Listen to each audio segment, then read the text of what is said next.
हर हर महादेव, जय भोलेनाथ। नमस्कार दोस्तों, आप सभी का हमारे चैनल पर बहुत बहुत स्वागत है। प्रिय दोस्तों, श्रावण मास महात्म्य का 18वां अध्याय आशा दशमी व्रत का विधान आज की इस वीडियो में हम जानेंगे। संत कुमार बोले, हे भगवान, हे पार्वतीनाथ, हे भक्तों पर अनुग्रह करने वाले, हे दया सागर, अब आप दशमी तिथि का महात्म्य बताइए। ईश्वर बोले, हे सनत कुमार, श्रावण मास के शुक्ल पक्ष की दशमी तिथि से यह व्रत आरंभ करें। पुनः प्रत्येक महीने में शुक्ल पक्ष की दशमी तिथि को यह व्रत करें। इस प्रकार 12 महीने में इस उत्तम व्रत को करके बाद में श्रावण मास में शुक्ल पक्ष की दशमी तिथि पर इसका उद्यापन करें। राज्य की इच्छा रखने वाले राजपुत्र, उत्तम कृषि के लिए कृषक, व्यवसाय के लिए वैश्य पुत्र, प्राप्ति के लिए गर्भिणी स्त्री, धर्म अर्थ काम की सिद्धि के लिए सामान्य जन, श्रेष्ठ वर्ग की अभिलाषा रखने वाली कन्या, यज्ञ करने की कामना वाले ब्राह्मण श्रेष्ठ, आरोग्य के लिए रोगी और दीर्घकालिक पति के परदेश रहने पर उसके आने के लिए पत्नी, इन सबको तथा इसके अतिरिक्त अन्य लोगों को भी इस दशमी व्रत को करना चाहिए। जिस कारण जिसे कष्ट हो तब उसके निवारण हेतु उस मनुष्य को यह व्रत करना चाहिए। श्रावण में शुक्ल पक्ष की दशमी के दिन स्नान करके देवता का विधिवत पूजन कर घर के आंगन में 10 दिशाओं में पुष्प, पल्लव, चंदन से अथवा जौ के आटे से अधिदेवता के शस्त्रवाहन युक्त स्त्री रूपा शक्तियों का अंकन करके नक्तवेला में 10 दिशाओं में उनकी पूजा करनी चाहिए। घृत मिश्रित नैवेद्य अर्पण करके पुनः पृथक पृथक दीपक प्रदान करना चाहिए। उस समय जो फल उपलब्ध हो वह ही चढ़ाना चाहिए।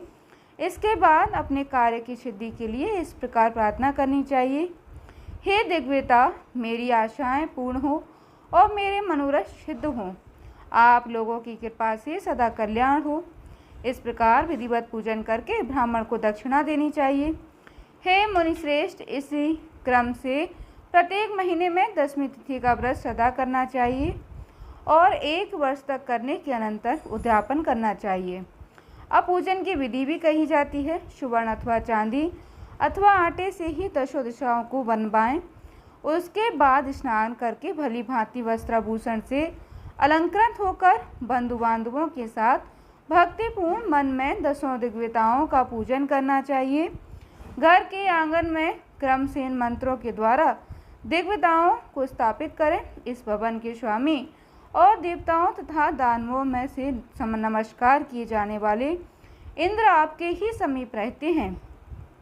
आप ऐन्द्री नामक दिग्वेता को नमस्कार है। हे आशय, अग्नि के साथ परिग्रह होने के कारण आप अग्नि कही जाती हैं।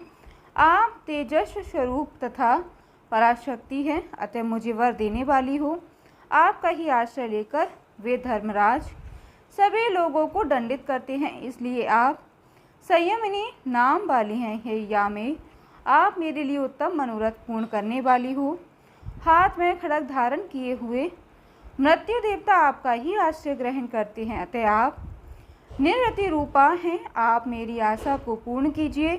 हे वरुणी, समस्त भुवनों के आधार पर तथा जल जीवों के स्वामी वरुण देव आप में निवास करते हैं, अतः मेरे कार्य तथा धर्म को पूर्ण करने के लिए आप तत्पर हो।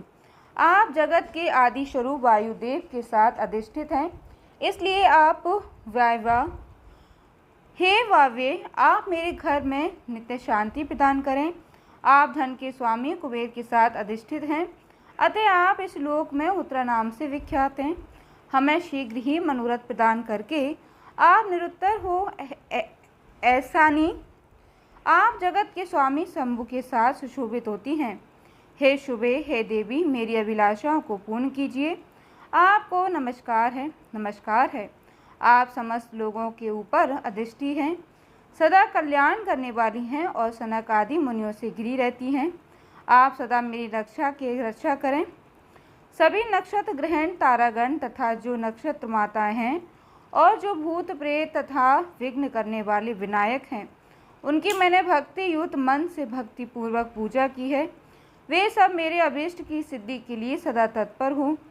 नीचे के लोकों में आप सर्पों तथा नेवलों के द्वारा सेवित हैं। अतः नाग पत्नियों सहित आप मेरे ऊपर प्रसन्न हो। इन मंत्रों के द्वारा पुष्प, धूप, दीप आदि से पूजन करके वस्त्र, अलंकार तथा फल निवेदित करना चाहिए। इसके बाद वाग्ध्वनि, गीत, नृत्य आदि मंगल कृत्यों और नाचते हुए शेष स्त्रियों के सहित जागरण करके रात्रि व्यतीत करनी चाहिए। कुमकुम, अक्षत, तांबूल, दान, मान आदि के द्वारा भक्तिपूर्ण मन से उस रात्रि को सुखपूर्वक व्यतीत करके प्रातःकाल प्रतिमाओं की पूजा करके ब्राह्मण को प्रदान कर लेनी चाहिए। इस विधि से व्रत करके क्षमा प्रार्थना तथा प्रणाम करके मित्रों तथा प्रिय बंधुजनों के साथ लेकर भोजन करना चाहिए। हे तात, जो मनुष्य इस विधि से आदरपूर्वक दशमी का व्रत करता है वह सभी मनोवांछित फल प्राप्त करता है। विशेष रूप से स्त्रियों को इस सनातन व्रत का करना चाहिए, क्योंकि मनुष्य जाति में स्त्रियां अधिक श्रद्धा कामना परायण होती हैं। हे मुनिश्रेष्ठ, धन प्रदान करने वाले, यश देने वाले, आयु बढ़ाने वाले तथा सभी कामनाओं का फल प्रदान करने वाले इस व्रत को मैंने आपसे कह दिया। तीनों लोकों में अन्य कोई भी व्रत इसके समान नहीं है। हे ब्रह्मपुत्रों, मैं श्रेष्ठ वांछित फल की कामना करने वाले जो मनुष्य दशमी तिथि को दसों दिशाओं की सदा पूजा करते हैं, उनके हृदय में स्थित सभी बड़ी बड़ी कामनाओं को वे दिशाएं फलीभूत कर देती हैं।